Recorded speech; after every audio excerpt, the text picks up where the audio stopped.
সংঘটিত হৈছে এক ভয়ংকৰ ঘটনা ভুল চিকিৎসাৰ বশৱৰ্তী হৈ মৃত্যুমুখত পৰিছে একজন ব্যক্তি আৰু এই ঘটনা সংঘটিত হৈছে গৌৰীপুৰৰ এখন প্ৰাইভেট নাৰ্ছিং হোমত আৰু এই ঘটনা সংঘটিত হোৱাৰ পিছতে এক উত্তপ্ত পৰিস্থিতিয়ে বিৰাজ কৰিছে নাৰ্ছিং হোমখনত আমি এই মুহূৰ্তত দৃশ্যাংশ লৈ আনিছো এই মুহূৰ্তত পুনৰবাৰ জনাব বিচাৰিছো এক ভয়ংকৰ ঘটনা সংঘটিত হৈছে এখন হোমত ভুল চিকিৎসাৰ বশৱৰ্তী হৈ মৃত্যুমুখত পৰিছে এজন লোক উল্লেখযোগ্য যে বিটিএডিৰ ডিংডিঙা দুৰ্ঘটনাত আঘাতপ্ৰাপ্ত ভাগীৰথ হাৱালদাৰ নামৰ 58 বছৰীয়া এজন ব্যক্তি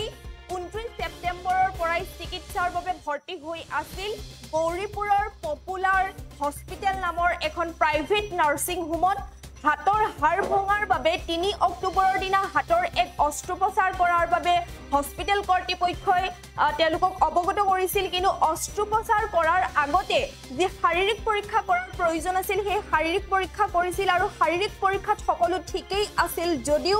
অস্ত্ৰোপচাৰ কৰিবলৈ লওঁতে মৃত্যুমুখত পৰে ব্যক্তিগৰাকীৰ এটা গুৰুত্বপূৰ্ণ খবৰ এই মুহূৰ্তত জনাইছো অস্ত্ৰোপচাৰ কৰিবলৈ লওঁতে মৃত্যুমুখত পৰে ব্যক্তিগৰাকীৰ আৰু এই ৰোগীৰ এনে মৃত্যুৰ পিছতে এতিয়া জাঙুৰ খাই উঠিছে উত্তপ্ত হৈ পৰিছে হস্পিটেলত এক উত্তপ্ত পৰিস্থিতিৰ সৃষ্টি হৈছে আৰু ৰোগীৰ এনে মৃত্যুৰ পিছতে এতিয়া জাঙুৰ খাই উঠিছে ৰোগীৰ অভিভাৱকসকল এটা গুৰুত্বপূৰ্ণ খবৰ এই মুহূৰ্তত জনাইছো আৰু এই ঘটনাৰ বিৰুদ্ধে গৌৰীপুৰ থানাত এজাহাৰ দাখিল কৰিছে মৃত্যু হোৱা ৰোগীৰ পৰিয়ালবৰ্গই আত্মীয়ৰ অভিযোগ উত্থাপন কৰিছে চিকিৎসকৰ ভুল চিকিৎসাৰ বাবে ব্যক্তিগৰাকীৰ মৃত্যু হৈছে অতিমাত্ৰাত এনেস্থেচিয়া দিয়াৰ বাবে মৃত্যু হোৱা বুলি অভিযোগ উত্থাপন কৰিছে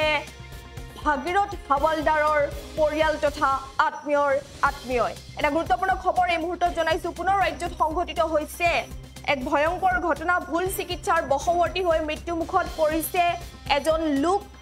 উল্লেখযোগ্য যে বিটিএডিৰ ডিংডিঙা দুৰ্ঘটনাত আঘাতপ্ৰাপ্ত হৈছিল 58 বছৰীয়া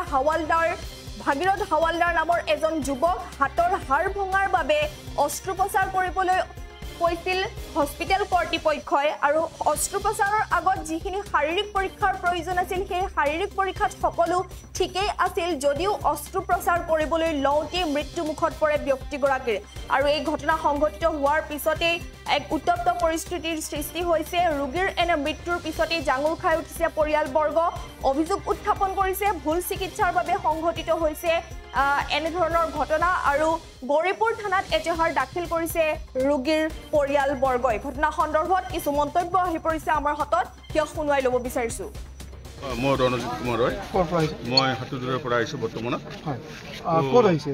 মই ইয়াতে পপুলাৰ হস্পিটেলত আহিছোঁ গৌৰীপুৰত কি হৈছে কি ঘটনা ৰৈছে আমাৰ একদম লগৰ মানুহ একদম আমাৰ খুব কলিগ যদিও আমাৰ ব্লাড ৰিলেশ্যন একো নহয় তেওঁৰ লগত এটা ভাল এটা ৰিলেশ্যন গতিকে মই যোৱা পৰহি দিনাখন আহিছোঁ ঘটনাটো হ'ল কি তেখেতৰ যোৱা 29 তাৰিখ ৰাতিপুৱা এতিয়া শ্ৰীৰামপুৰ ৰেলগেট পাৰ হওঁতে তেওঁ ডাম্পাৰৰ লগত খুন্দা খালে তাত ব্লাড চেলাৰ ওলাই পেলাই পৰি থাকে হাতো ভাঙিছে আঘাত পাইছে মূৰত এনেকৈ আঘাত পোৱা মূৰতো আঘাত পাইছে নেকি মূৰত অৱশ্যে হেলমেট আছিলে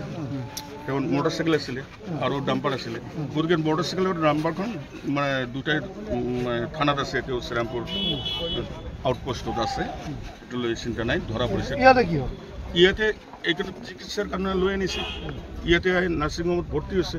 ভৰ্তি হোৱাৰ পিছত ইয়াতে মানুহ চিকিৎসা নাৰ্ছিং হোমত কিয় লৈ যায় ভাল কৰিবৰ কাৰণে লৈ যায় ইয়াত আহি তেওঁ সুস্থই যিবিলাক স্কেনিং কৰি সিহঁতৰ ডাক্তৰৰ মতে যিবিলাক কৰিব লাগে হাৰ্টৰ যিটো মানে কেনেকৈ কি কণ্ডিশ্যন আছে চব কৰিছে ডাক্তৰে এবাৰ সেইদিনাখন স্কেনিং কৰিছিল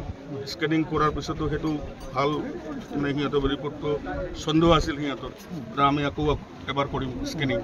গতিকে দ্বিতীয়বাৰ কৰিলোঁ চব ঠিক আছে দ্বিতীয়বাৰ অপাৰেশ্যন কি হৈছে অপাৰেশ্যন আছিল হাতৰ হাড্ডি এটা হাতটো যদি কাটা যায় মানুহ মৰে নেকি নমৰে নহয় ভৰি কাটা গ'লেতো মানুহ নমৰে তাৰমানে মৰি থাকিল তাৰপিছত আৰু আজি খবৰ পালোঁ যে মানুহজন অটিত লৈ গৈছে অটিত যোৱাৰ পিছত যিজন মানুহ ইমান সুস্থ হৈছে আমাৰ সন্দেহ হ'ল due to negligence of the doctor তেওঁৰ অৱহেলাৰ বাবে যদি তেওঁক আজি অতীত লৈ যোৱাৰ আগতে তেওঁ সুস্থ হনে নহয় তেওঁৰ ব্লাডটো এলাউ কৰিব নে নাই, অক্সিজেন ঠিক মতন পাই আছে না নাই, এইবিলাক সম্পূৰ্ণ বিচাৰ কৰিহে অতীত ল'ব লাগিছিল। হাতৰ অপাৰেশ্যনটো 10 দিন পিছত কৰিলোঁ, মোৰ মতে অসুবিধা নহ'লে। পইচা পাতি লৈছিল নেকি, কিমান টকা হেৰি আছে? মই শুনা মতে মানে তেওঁলোকৰ পৰা শুনিছোঁ 1,20,000 টকা হাতৰ অপাৰেশ্যনৰ কাৰণে মানে কি লৈছে মানে কণ্টেক্ট কৰিছে। এতিয়া চিকিৎসালয়ৰ যি কৰ্তৃপক্ষ, এই কৰ্তৃপক্ষই এতিয়া কি কৰি আছে? তেওঁলোকে ভুল মানিছে নেকি? তেওঁলোকেতো ভুল মানা নাই, তেওঁলোকে কৈছে হাৰ্ট ব্লক হৈছে। তেওঁতো নিজৰ দুখটো কৰিওতো স্বীকাৰ নকৰিব। এতিয়া আপোনালোকে কি বিচাৰে? আমি হৈছে ন্যায্য বিচাৰ এটা বিচাৰোঁ, কাৰণ খুব দুখীয়া পৰিয়াল, তেওঁ মজদুৰ কাম কৰে চাহ বাগানত, গতিকে সেই ভগীৰথ হালদাৰ তেওঁৰ মানে পৰিয়ালটোত নাই এজন ল'ৰা। যিকোনো খবৰৰ বাবে যোগাযোগ কৰক 7099017330 অথবা 70990173